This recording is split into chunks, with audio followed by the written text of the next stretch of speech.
everybody, my name is Taylor. I hope that you are having a good day. I hope that you are having a great day. But if you happen to be having a really terrible day, I do hope that it gets just a little bit better, you know? Just a wee bit. Alright, let's get started, shall we? Woo! Hello everyone, once again, welcome back to Grief Brief. If you are new to the Grief Brief series, super quick rundown. Basically, I lost my mom in September of 2016 to cancer, and I spent the time that followed recording my thoughts and feelings and way too personal, intimate things about myself. Then I decided, after some time had passed, that I would share them with the YouTube. So I am, and that is what you have now. Well, in a minute, it's coming. I'm just going to explain really quick what the episode's going to be about. So that's Grief Brief. Now we're on to episode 9. Oh my god. And this episode is super short. Honestly, me talking right now is going to be longer than the actual clip of what I recorded back in October.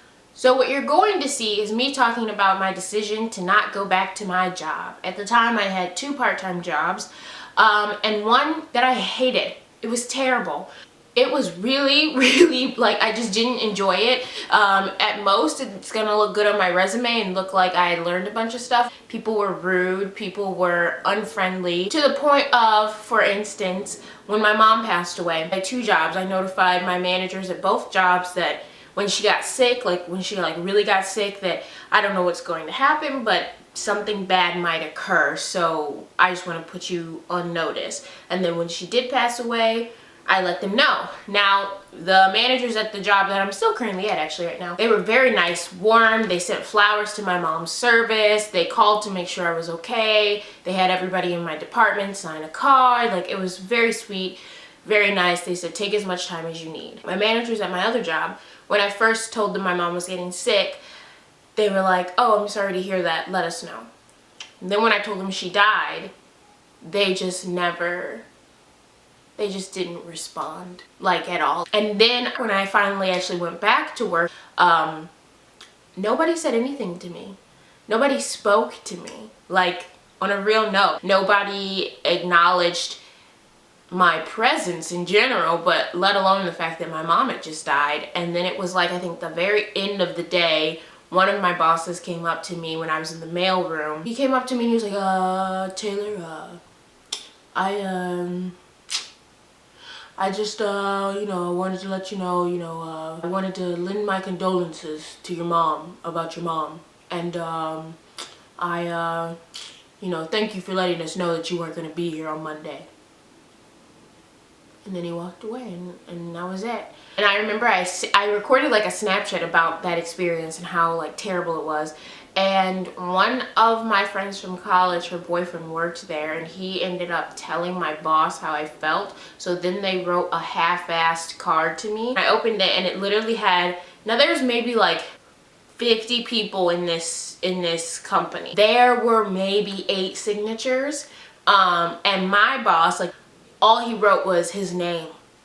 He didn't even write anything. Most of these people didn't even write, like, sorry about your loss. They just wrote their name, like they were signing a birthday card. It was really personal and really, like, touching. Like, I obviously just was moved to my core. So basically this company was terrible. I won't name who they are, just for I don't know, I don't want to get sued or something. This was already at the point, like, when I got the card, I'd already put in my 2 weeks notice. Because my mom had spent this entire time that I had this job telling me to quit. She was like, you're not learning anything, you hate it, they don't treat you well, like, it's you're wasting your time there. And she's like, you're talented, you're smart, you actually have ambition, like, go do something else. When I found out my mom was going to die, like, when the doctor said there's nothing else we can do for you, I had a very distinct feeling in that precise moment, I need to quit that job.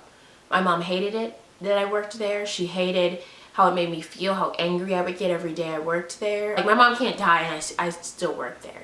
And unfortunately she did. And I wish I had just been like, I'm not coming in anymore, goodbye. So shortly after she did pass away, I put in my 2 weeks notice. So in this episode, what you're gonna hear me talk about is, I was supposed to go in. It was my last day of work. And I decided, no, I'm not coming in at all. I emailed my boss and told him I wouldn't be coming in and that I hoped he had a good life.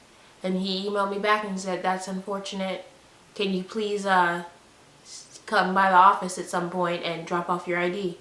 I sure didn't. I decided to go to church and enjoy my day. You're gonna see me decide not to go back to a job that was genuinely draining joy for me and that was genuinely making me feel like less of a person, less worthy, less happy, more angry, more tired, more ungrateful. All these things that I didn't want to be. That sentence, life is short, was never more apparent, was never more understood than in those first couple of months after she passed away the most. On to bigger and better things, baby. So yeah, enjoy.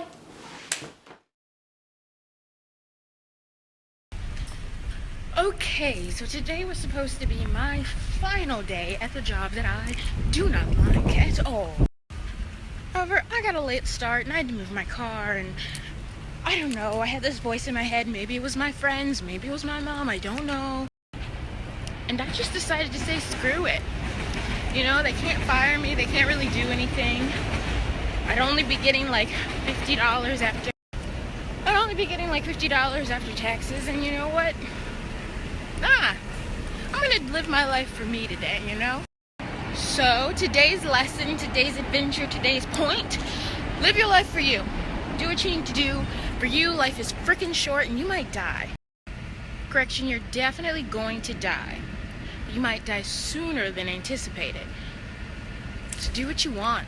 Why not? Basically, the point of this episode, the point of the video that I made and recorded is to remind people, you know, you have to live your life in a way that is satisfying and makes you come alive. We're all gonna die, you know what I mean? And some of us are gonna die way sooner than we should. Some of us are not going to live as long as we deserve, as long as we need to really fulfill our lives, to be the most joyous, happy version of ourselves. And we cannot sit around and wait and hope that that happens someday. We have to make that happen sooner rather than later. So if you are in a position that you hate, if you are in a situation in life that is not satisfying to you and it is just not working out, you have to figure out a way out of it. I can't tell you the magical cure is to just quit your job, but like, you have to do the things and go for the things that make you happiest, because if you don't, life will never quite feel right because it's not right.